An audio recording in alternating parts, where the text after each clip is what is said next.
নমস্কার বন্ধুরা, আশা করি সবাই ভালো আছেন, সুস্থ আছেন। আলুর দাম বাড়াকে কেন্দ্র করে চাষিমহল থেকে শুরু করে ব্যবসায়ীরা দারুণ খুশিতে রয়েছেন এবং সকলেই জানাচ্ছেন আগামী দিনে কিন্তু আরও ব্যাপক পরিমাণে বাড়বে আলুর দাম। কিন্তু আলুর লোডিং শুরু হতে না হতেই হিমঘরে ভাড়া বৃদ্ধির নোটিশ জারি করল পশ্চিমবঙ্গ সরকার। সম্প্রতি পশ্চিমবঙ্গ প্রগতিশীল আলু ব্যবসা সমিতি এই ভাড়া বাড়ানোর বিরুদ্ধে আওয়াজ তোলেন। দক্ষিণবঙ্গে এতদিনে 1 কুইন্টাল আলু রাখলে ভাড়া দিতে হতো 168 টাকা এবং নতুন ভাড়া করা হয়েছে 182 টাকা, অর্থাৎ কুইন্টালে ভাড়া দিতে হতো 168 টাকা, এখন ভাড়া করা হয়েছে 182 টাকা।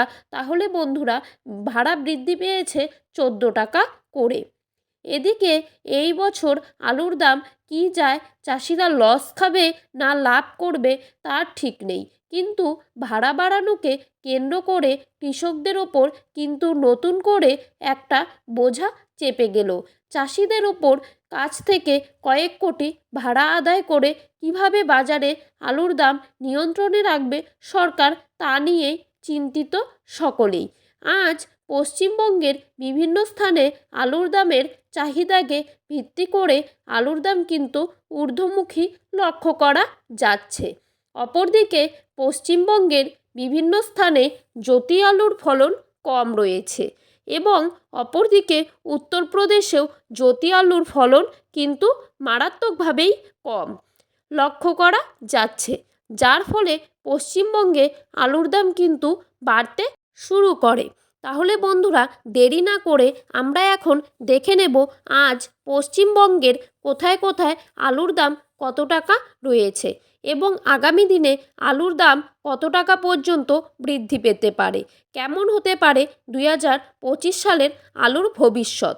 তো এই সমস্ত বিষয়বস্তুকে কেন্দ্র করে বড় বড় ব্যবসায়ী তথা বিশেষজ্ঞরা যেসব তথ্য জানিয়ে দিয়েছেন, তাই কিন্তু আমি আপনাদেরকে জানিয়ে দেব এই ভিডিওটির মাধ্যমে।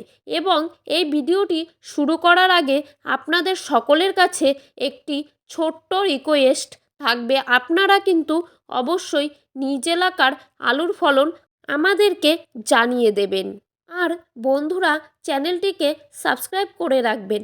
আলুর বাজার দর সম্পর্কিত খবরের আপডেট প্রতিদিন পেতে চাইলে চ্যানেলটির পাশে থাকবেন। আলুর বাজার দর সম্পর্কিত খবরের আপডেট প্রতিদিন সবার প্রথমেই পেয়ে যাবেন। তো বন্ধুরা, এক নজরে দেখে নেওয়া যাক আলুর দাম কত টাকা রয়েছে। দক্ষিণবঙ্গের বিভিন্ন জেলায় বৃষ্টি পাশাপাশি ব্যাপক ঝড় বৃষ্টির প্রভাবে অনেক জায়গাতেই কিন্তু আলুর ব্যাপক ক্ষতি হয়েছিল। পশ্চিমবঙ্গে কিন্তু আলুর দাম ঊর্ধ্বমুখী লক্ষ্য করা যাচ্ছে। এছাড়া পশ্চিমবঙ্গে অন্যান্য রাজ্যের তুলনায় কিন্তু এখানেই আলুর দাম সবথেকে কম। এছাড়া উত্তরপ্রদেশের দিল্লি, পাঞ্জাব এই সমস্ত মন্ডিতে কিন্তু আলুর দাম অগ্নিমূল্য হয়ে গিয়েছে। আজ সোনামুখীতে পোকরাজ আলুর দাম 50 টাকা কেজি প্যাকেট হিসাবে রয়েছে। 390 থেকে 430 টাকা।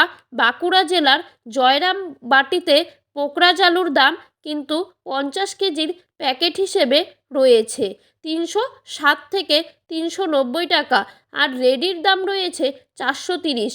বর্ধমানের মশাগ্রামে পোকরা আলুর দাম কিন্তু রয়েছে 370 থেকে 380 টাকা ডালা। কোয়ালিটির দাম রয়েছে 450 টাকা। কুমরুলে কলম্বো আলুর দাম রয়েছে 520 টাকা এবং রেডির দাম রয়েছে 610 টাকা। হুগলির তারকেশ্বরে জ্যোতি আলুর দাম কিন্তু রয়েছে 490 টাকা আর রেডির দাম রয়েছে 550 টাকা। তারকেশ্বরে কলম্বো আলুর কিন্তু দাম রয়েছে 490 টাকা। হাওড়া জেলার উদয়নারায়ণপুরে সুপার 6 আলুর দাম রয়েছে 530 টাকা। বর্ধমানের মেমোরিতে পোকরা আলুর দাম রয়েছে 390 টাকা এবং রেডির দাম রয়েছে 440 টাকা। পশ্চিম মেদিনীপুর জেলার আমলাগোড়ায় পোকরা আলুর দাম কিন্তু মাঠেই রয়েছে 350 থেকে 380 টাকা এবং রেডির দাম রয়েছে 420 টাকা। কোচবিহারে পোকরা আলুর দাম কিন্তু দেখা যাচ্ছে 400 থেকে 430 টাকা। তো বন্ধুরা, এই ছিল আজকের আপডেট। এরকম আপডেট পেতে চাইলে অবশ্যই আমাদের চ্যানেলটিকে সাবস্ক্রাইব করে চ্যানেলটির পাশে থাকবেন। সকলেই ভালো থাকবেন, সুস্থ থাকবেন। ধন্যবাদ।